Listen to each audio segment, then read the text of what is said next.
Uh, Welcome to the live channel today. Yusufji, good evening. Welcome to VG Exports Mastery YouTube channel. This live session today is part of the international marketing series of training, 5 parts series. So uh, let's wait for a few minutes for some more people to join.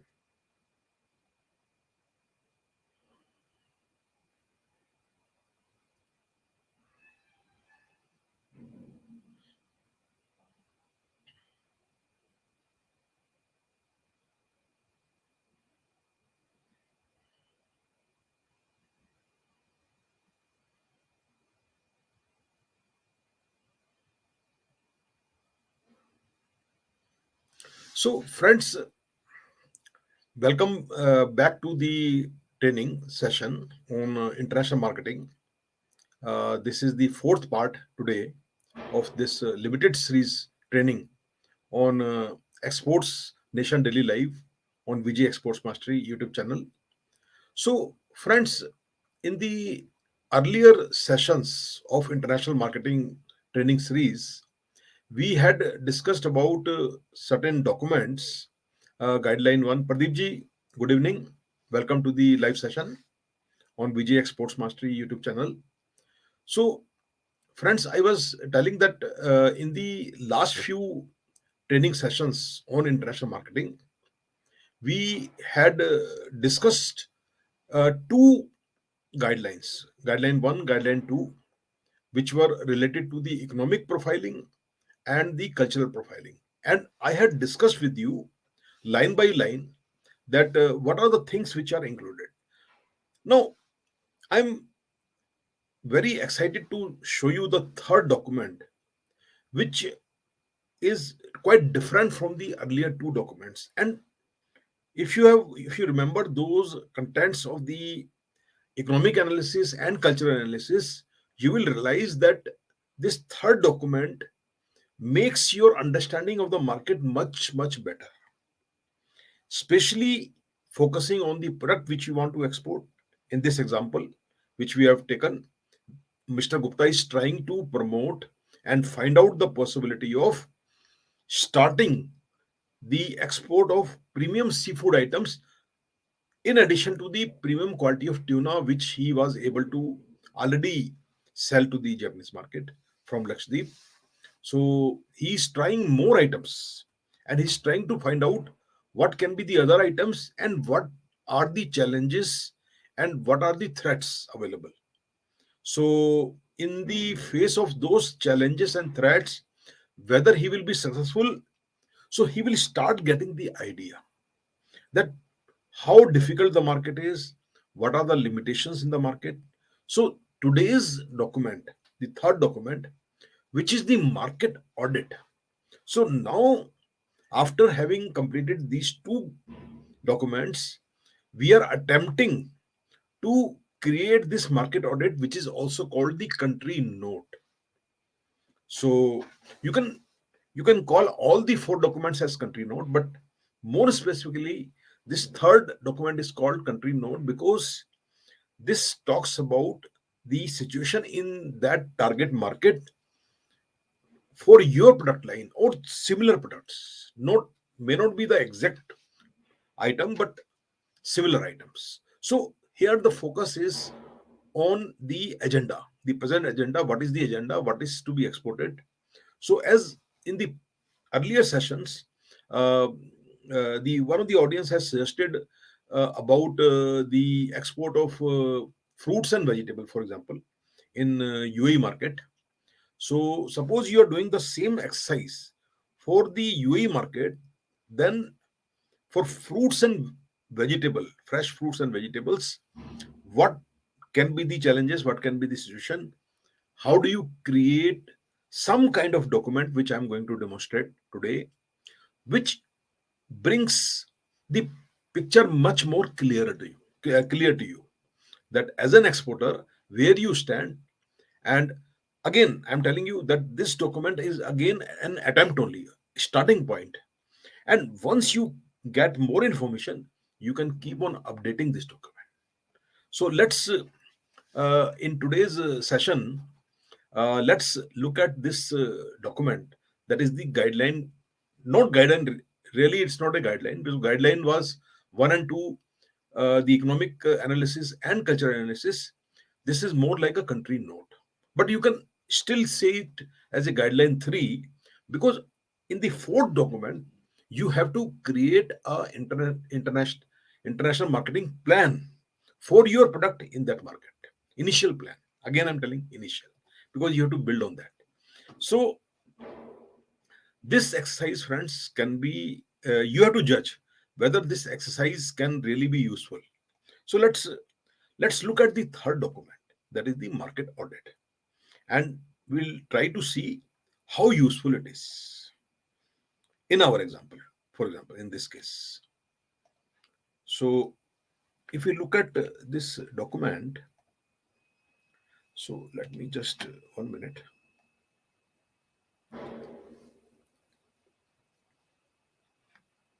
Okay. So, friends, this is the country note. That is guideline number three, which we are calling it as market audit. Okay. So, in the introduction page, what we write about the market audit of Japan, in this case, that Japan is a very sophisticated and rich market that we got from guideline one and two. So, this is very clear. We are writing the highlights. Japanese market comprise of very rich customers looking for quality products. So there is no doubt about it that the people have cash in their accounts. They are cash rich people. And many times the money is lying in their accounts and they are not sure what to do with that money. So they will, what they will do? They will buy the more expensive items. And but but those items should be value proposition. They will not just put the money in the well. They will buy something which is really good quality, branded, which they can flaunt in the society. So this is very, very clear.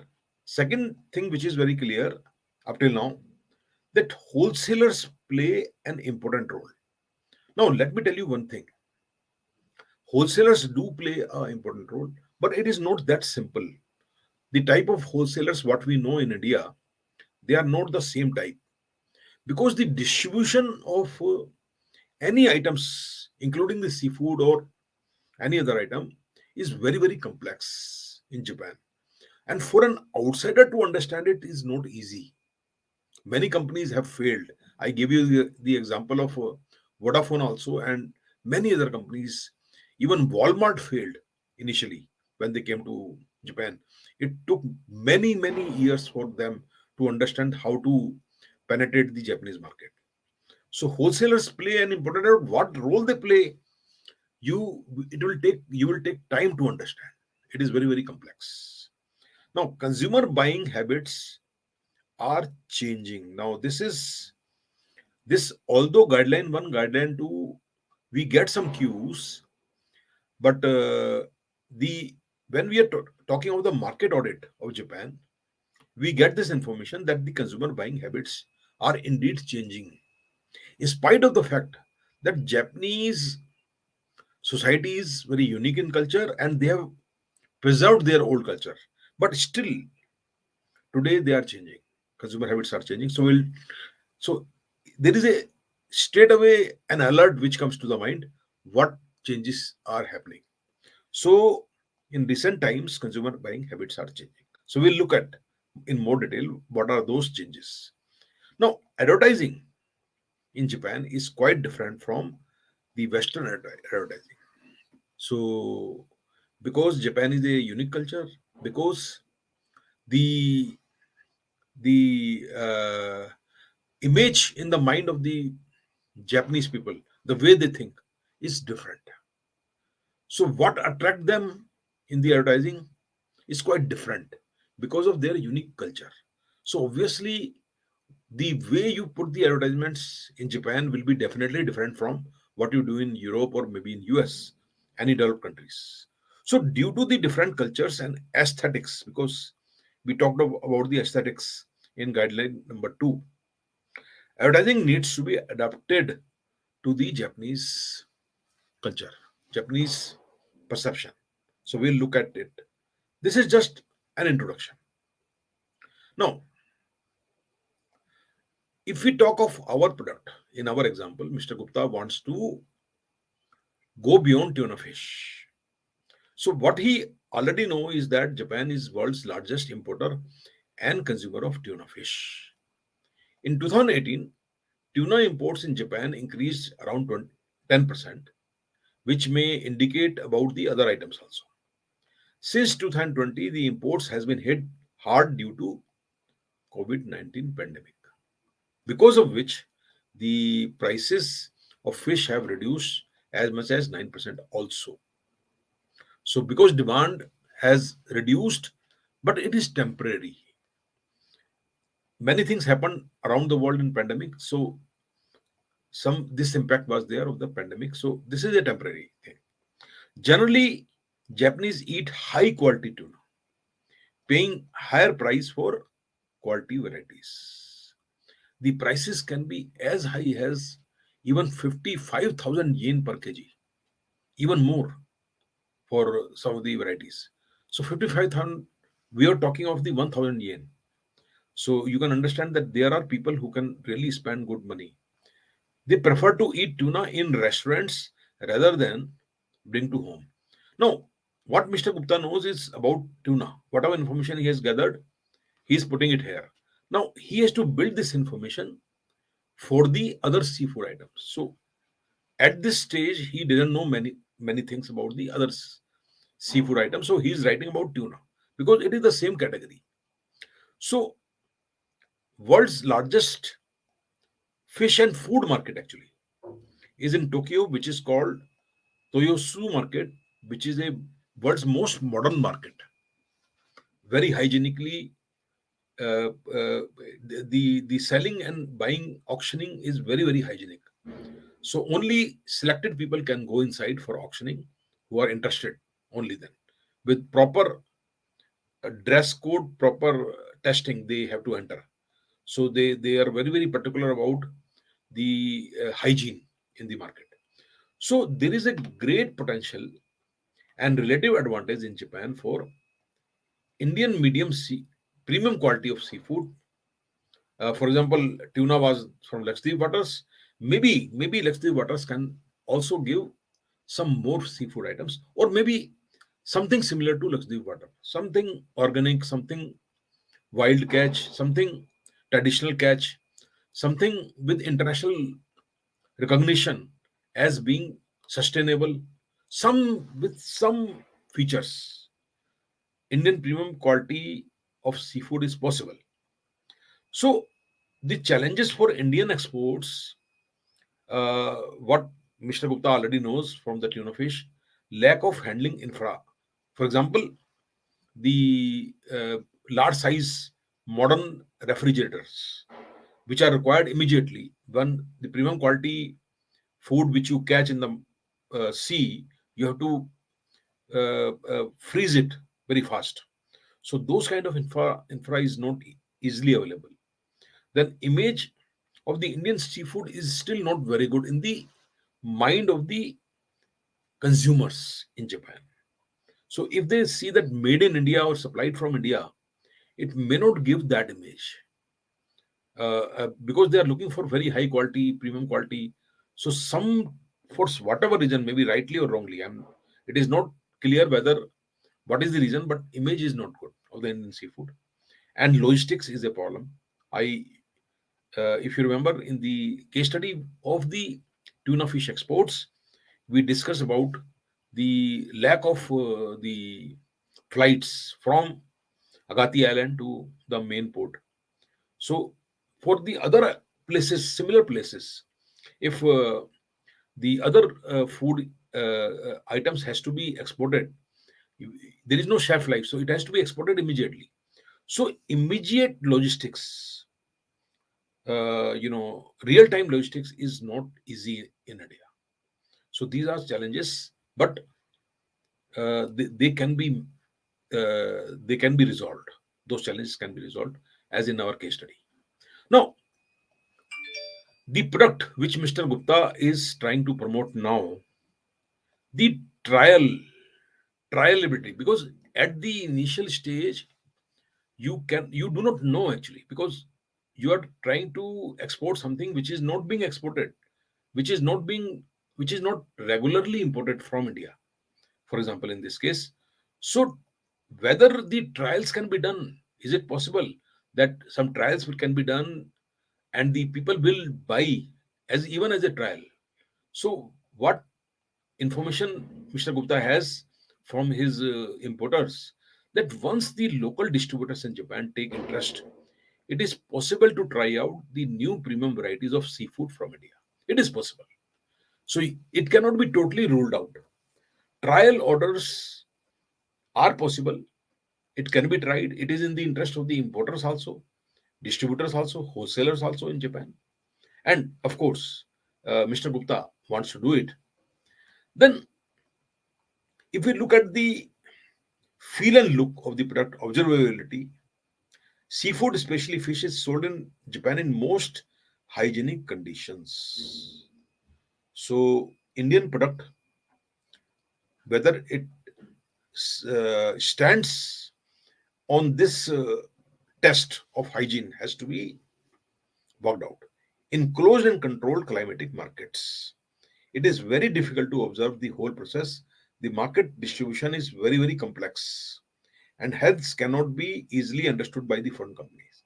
So, on the face of it, it is not a very clear cut business. You cannot say that in those kind of hygiene conditions, when you provide your seafood, you bring it from India to Japan, whether it is will be accepted uh, all the time.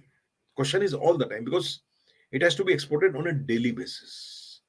So that observability which you can see, so you can just have a feel that okay, we can try. It is possible, although challenging, but it is possible. So these are the two things which comes to the mind of anybody who would like to export some food type of items in Japan. So if we look at the market, we go a little deeper into the market based on the guideline 1 and guideline 2 and our other knowledge, product use pattern. If we talk about Japan people are just like Americans in the sense that they are constantly on or using their products. So whatever they generally buy, they buy. So it's not like seasonal, it's not like seasonal items. So it's not that there is a season that they will buy and other time they will not buy. And they are really huge on the luxury goods. So they always want to show them off to family, friends, and co-workers because they have money just lying in the banks. Japanese people have a lot of money, cash rich people. So sometimes they use that money on luxury goods for showing off or similar objectives. So product features preferences. If we talk of the Japanese consumer, they eschewed low price goods, preferring high end department stores and pricier regional markets.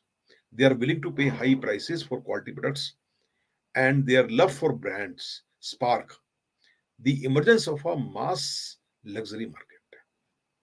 So, so it's a very big, world's biggest luxury market, where owning expensive, exclusive products seems essential rather than aspirational. So it is.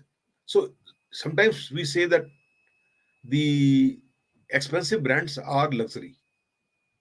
Of course, we know it, but in Japan, it is not luxury. It is in a way essential. Now, shopping habits. Now, shopping habits now are little bit changing. Now, in recent time, there is a change which is happening, which was not seen for many years. Currently, the people of Japan are flocking to discount and online retailers. Also, we are not, it's not that all of them are doing it, but a lot of people from Japan are going to discount stores and online retailers, which was not the seen earlier. Many consumers are buying even in bulk. Earlier, they used to buy in very small quantities because they had very small houses, and the storage is very less in Japanese homes, especially in cities like Tokyo or Osaka. In those kind of cities, the houses they have is very small. They are very expensive houses. So buying in bulk was not common. But now, if they get discount, and they are buying bulk also. It's not that everybody is doing it, but many people are there now, which was not earlier. Despite not having the space in their living situations to store things. Now another thing is, instead of eating out, people are entertaining now. These are changing habits. People are entertaining themselves at home also. And there are cases where workers are even packing their own lunches. So it is not very general. You can't say that it is happening everywhere, but it is also happening, which was not seen earlier. So these are some changes are happening, which indicate something. So what it means, uh, uh, it gives an idea that if discounts are there, maybe it is possible to sell Indian seafood, even the premium quality. For Indian premium quality available on discount may work in the because now people are willing to experiment. So common type of retail outlets in Japan include drugstores, convenience stores, apparel stores, home centers and furniture, consumer electronics discount. So just for an idea. So obviously the seafood item, what we are trying to see, we'll have to go a little deeper into what kind of retail outlets are there. Although because of the distribution is so complex, that will be taken care by the distribution chain itself. So, but just for the knowledge that what are the common type of retail outlets which are there. So Japan is not like many developed countries, wherefore even these things you have to go to the supermarket. So they have mom and pop stores, neighborhood markets are there, and you can see in the picture also on the right side. So you can see these are very similar type of markets what we are used to in India. So single owned markets are there, which is not really very common in many of the European countries and US. But in Japan, it is very common. So, so one of the reason why Japan always had these kind of markets is because they have small homes, so they really cannot store for the whole month. So they will rather go to the neighboring store, buy few items, and come back all the time. So that was one of the reason. So now coming to because we are talking of the market audit. A market audit means we are talking of the distribution, we are talking of the situation there, what are the possibilities, what are the things. Here we also talk of the how to deal with the people of Japan. Because we now know the culture of Japan, we did the cultural analysis. So what we know now in this audit, we also write the business etiquettes. So what is the business attire for the men? Weird suits, generally navy and black with white shirt and a subdued tie from October to April and gray suit from this May to September. Japanese summers are hot and humid, and most Japanese men wear half sleeve shirts during summer months. Do not wear a black suit, white shirt, and black tie because that is the funeral attire. So these things are very important. Now, if you are dealing with the Japanese people, for example, you may become a laughing stock actually if you wear this kind of black suit. Now, business attire for women is also given there. So, Japanese women are very fashion conscious. They wear branded products like Gucci, Chanel, Prada, etc. So, obviously, it's a very high mass luxury market actually. Most Japanese companies do not allow female employees to wear jewelry, very short skirts, or high heel shoes. Business meetings always call 1 to 2 hours prior to a scheduled meeting to confirm that you are on the way. So this is very important, you know. So they should be kept informed your availability. So they should not be, they should not be surprised with if you are late or you are early. So if you will be late arriving for a meeting, then call at least 1 hour in advance to allow the customer to reschedule. Always arrive 10 minutes early for meeting, more if meeting will be with very senior executives. Plan an exact agenda for the meeting. Wait to be seated in the meeting room because there is a custom regarding which party sits on which physical side of the table. Like who's the buyer, who's the seller, you know. So they will tell you that where this group will sit, the other group will sit. So it's not very informal type. It is very very formal. So take lot of notes, and if there is non-disclosure NDA agreement, make sure it is you are serious about it. So this is the information which you have. So you can definitely update this information.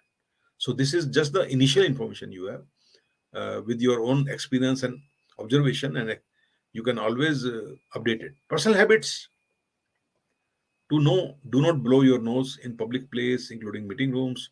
Do not grab your host hand when meeting for the first time and give it a hearty shake. Many Japanese seldom shake hands uh, and can be so uncomfortable doing so as to avoid meeting again.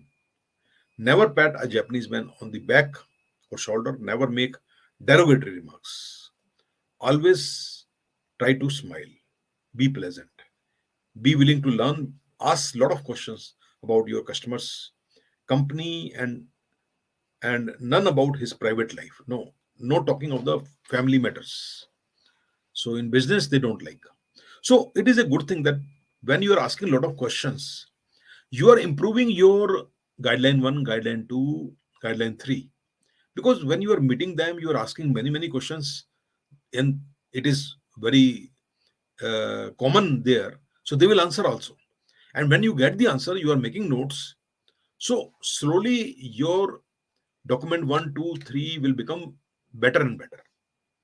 So this is very interesting, very important, very positive. Now, if we look at, for example, the advertising and promotion, it is quite different. If you look at this ad, Oreo ad in Japan, US, very flat ad. So nothing, it is not very. It has got some music or fun is there, but it is not something to the aesthetics of the Japan. The same ad in Japan, Oreo, it is revealing ad that what it says, that it only says that wonder filled Oreo ad. In Japan, it says milk's favorite cookie. So you know, so what will take the attention of the Japan, and what will take the attention of the customer in America? You can see the difference. So it has to be understood better. It is just one example. So you really need to understand it because culture is quite different. Now, if we look at the seafood market overview, so because that now we are talking of the our goods, so our focus is more of the item which we want to export. What is our agenda? Now, Japan imports 40% of their total seafood consumption, mainly from which countries? China, US, Norway, Chile, Thailand, Russia, and Vietnam. So India is nowhere at present. The top imported seafood categories are tuna, salmon, shrimps, and prawns. Now, shrimps and prawns in India can be obtained in very good quality also. So, may not be salmon, but shrimps and prawns are possible. In terms of global trends, the price of seafood has been increasing due to an emerging demand from China and India. So, India China demand is increasing for seafood items, as well as growing emphasis on the health benefit of seafood in Western countries. So, demand is increasing. So, demand is increasing, so prices are going up. Now, seafood prices in Japan have also become more expensive if we not talk about the pandemic time, the it was a temporary phenomenon. But if you look at the overall trend, the prices are going up, which is leading Japanese consumer to eat less seafood. So there is a demand, but it is there is a reduction in the seafood item because ultimately they have other options. So there is a common belief in Japan consumer that seafood is more expensive than meat these days. So rather they will eat more meat. So it's not that they are not eating seafood. Rather they will eat more meat because they feel that they are spending too much. So general subconscious mind. Although they have money, but as a general trend. So it is a very competitive market, therefore, with many import competitors, but there is always a strong demand for seafood among consumers, and there is a strong interest in those products. So this is the you know idea which Mr. Gupta has obtained. Now, market size, if we look at the total import of Japan is 75,000 billion yen, of which agriculture, forestry, and fishery is 9,000 billion yen, and of which fishery products is almost 2 billion, 2,000 billion yen, and total export is more than the import, that is the 80,000 billion yen, of which export of agriculture, forestry, and fishery product is 800, and fishery product is just 275. So the import is very high, export is much less. So probably what they export, maybe some branded items which they are exporting, which some countries may be looking for some very high quality luxury items exported from Japan, maybe salmon or something which they import and process it and pack it. So that would be because although Japan catches some fish, not much, so some items are being exported. So top three countries from which Japan imports all this item: agriculture, forestry, and fishery products. US 18%, China 13%, Thailand 6%. Top three countries from Japan imports fishery products: China 20%, US 10%, and Chile. So you can see here the top three countries are there in this. And so, friends, this was, uh, uh, my idea of giving you how do you create this third document. So, friends, you can easily see that when this third document is made, you have more understanding of the market. You want to really do it. You want to export your goods to that market. You now know what are the positives, what are the negatives, what is the situation, and you are not totally basing your decision on whatever data is here, but this data is very revealing to you. So document 1, document 2, document 3, the moment you reach document 3, your picture becomes much more clearer. So that was the idea, friends. So Yusuji has given one question: is it not fruitful to tie up with a Japanese partner in this case? Yes. So yes, you are absolutely right, actually, because you are absolutely right that the distribution channels are really complex. And in fact, most of the companies have failed when they tried solo in Japan. So I think if it is possible to partner with somebody in Japan, it will definitely make things better, especially for the Indian seafood item, for example, in this case. Seafood items which are at the trial stage, triability stage. So you really need to generate that confidence with somebody, to partner with somebody in Japan who is willing to, who has the capacity also and willing to be passionate about your products, because Japan is a, like, it is not just Tokyo. Japan has other places. Osaka is there, Okinawa is there, many other cities are there. So would you partner in all these cities, or how do you do that? So that has to be a decision which can come only after you have all this data. You're right, actually. So, but you have to see the situation there, and how much the partner can add value to you. Is it possible that he can take care of the whole market, Japanese market? Which may not be the case, actually, because the distribution is complex. You don't know what is the distribution. Maybe there is a direct entry to other cities, Okinawa, or Hokkaido, other cities, other states, other prefectures. Maybe you, because they are all surrounded by water. So it is not like India. You have goods coming to Mumbai or Kandla or Chennai and being distributed all over India by land. So Japan is not like that. Japan is a group of islands. So ships are going to many many places, even the smaller ships. So maybe you need to enter the distribution channels on multiple points in Japan. So first that has to be understood. So this is a very unique market. The same situation may be there in other countries also. That's why I told you that maybe we are going with a wrong perception. What we know of India, we are trying to th- think that the same method can apply to that market. May not be. So, for example, so if we like take the example of UAE, Dubai.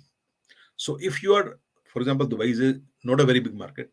Obviously, you can partner with somebody in Dubai who can take care of Dubai, but probably he can take care of the other countries in UAE, Abu Dhabi, or Sharjah, Sharjah. So it is possible. It is possible that one person can do it because they are smaller cities. Sharjah is very near. Maybe like Abu Dhabi competes with Dubai. So I do not know what is the business rivalry between Abu Dhabi and Dubai and other places. So every place has their own topography and requirements. So it is possible that even in UAE, you have to go to multiple points. So Abu Dhabi, for example, have its own port also now. They were totally dependent on Dubai earlier, but now they are developing their own infrastructure, right? So it's like that. So Sharjah is totally dependent on Dubai. So maybe Sharjah can be taken care by one partner. So so it has to be case to case basis. Uh, okay, Imranullaji, I made available the source document, which is a Word file, in the second part of this series. You look at that. That is the first document, and that source of information page is for all three documents. So same Word file. I was able to download. I tried that link. You again try, because yesterday also I gave the link of the sources of information page, and it is one single document for all three documents which I have created. So I hope it is understandable. I did not make separate, you know, source document. Links are there. So when you download the Word file, you convert it into PDF, and then these links will work. So you again try. If you face any problem, you let me know. But I have done it already. It is there. You can download the source document. So, friends, uh, uh, yeah, yeah. Please try again, Imranji, because I had given this link in both the recorded version of yesterday also, and day for also earlier also. Uh, Yusuji says that it would be beneficial also connect with the associations and Indian embassy over there. Yes, you are absolutely right. And in fact, these associations and Indian embassy, they have devoted persons to help you out. with the information also, and their own view. So they may not know many exact things, but they will definitely help you out. So I can, and for example, if we take, for example, the example of Japan, I told you about MITI. So Ministry of External Trade. So MITI is a very big organization. I have given link of MITI in that particular page, Word file which I have shared with you. So you can go to the MITI website, MITI, MITI, which is which provides information in English language. The other problem, for example, can be in many of the countries, including Japan, that language may be a problem with the associations. So certain organizations will be able to provide you information in English language. MITI is one of them because they are specialized into everybody in MITI who joins in the public dealing, they know English. So it is like this. And in other countries also you will find same situation, especially in European countries. For example, Italy, for example, France, for example, Germany. So they are very much into their own language. So they have certain associations which will provide you information in English language. So Indian embassy, yes, definitely. Indian embassy, there will be no language problem. And one more thing I want to tell you, that many of the Indian embassies and trade consulates, they really work wonderful job. They really do very good job. I know I can give you one example. Although I have experience with many of the consulates, Indian consulates in different cities, but uh, I will appreciate one place very much. That is in Budapest, the Indian embassy in Budapest. You go there as an Indian, they will take care of you from the from end to end. They will give you complete services. So this is one place where they have this tradition, like, so many such Indian embassies in different countries, they really do a very good job, very good job. So this is one area Indian embassies really help you out. So friends, if you have any questions on any of these three documents which we have discussed up till now, today was the part 4 of the training. So last part will be there now remaining, and we'll finish the fourth document, that is the last document. We'll try to make the initial marketing plan based on these documents, just for as a demonstration, as an example. So so with that last session, this training will be over. So that was the idea of this international marketing training. So in case there are no questions, friends, so I think we can call it a day today, and we meet in the next session tomorrow at 8:30, and finish out the last session and the fourth document. So I'm again very thankful to all the audiences who have been regularly joining the live sessions, Exports Nation Daily Live on VJ Exports Mastery channel at 8:30 p.m. On VJ Exports Mastery YouTube channel. So Sunendra, thank you, and see you tomorrow at 8:30. Goodbye, good night. Thank you very much.